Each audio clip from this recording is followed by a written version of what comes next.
All right, let's see. Boy, 5 minutes left. What else would I do? I would follow the Ornish program, in other words, a vegan or 99.9% vegan diet, or in other words, a plant-based diet, and daily relaxation. That's actually the most important part of the program, believe it or not, is the relaxation. The only people in his study who did not receive the results that everyone else did, which was complete reversal of their heart disease over time, were the people who skipped the relaxation program. So that's the most important part. As important as the diet and the other facet, which is exercise, the relaxation is the most important part. And I would exercise for a bare minimum of half an hour every day. And that's like, you can squeak by with half an hour, but if you can do more, you'll benefit that much more. And with exercise, always just start with what you're used to and work up. If you've been a couch potato, don't try running a marathon tomorrow, please. I don't need you, doing a face plant into the pavement and sending me the pictures. So, just common sense. Just start slow, work up. But I would definitely do the Ornish program for heart health if I were in that situation. I would also drink distilled water and take at least a couple ounces of apple cider vinegar, raw apple cider vinegar, with the mother, if you can find it, which is the live culture that produces the vinegar.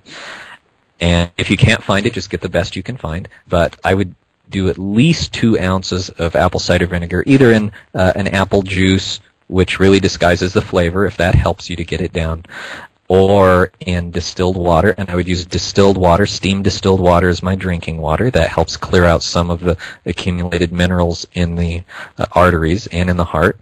And I would also take hawthorn berries. And these are one of the greatest healers for the heart and the circulatory system in general. They nourish the heart and the blood vessels tissue. And they actually protect it and enable it to survive on a bit less oxygen than it would normally require. So it's like a bulletproof vest almost for your heart cells.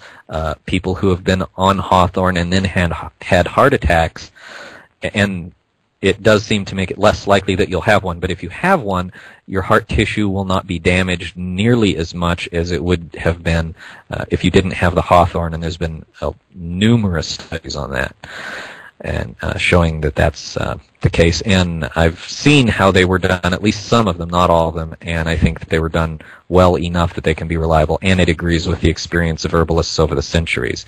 So I think those studies, not all studies are reliable, by the way, very important to note, but I think those do give some good, reliable information on hawthorn. So let's see, I would take the hawthorn, I would take the cayenne, the garlic, I would be on the Ornish program, the plant diet.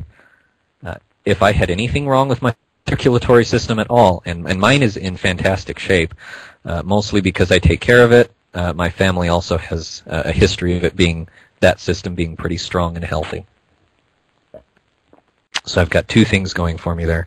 But if I had anything wrong with mine, I would do the plant diet, or at least an almost entirely plant diet, if you can't bring yourself to get completely away from animal products.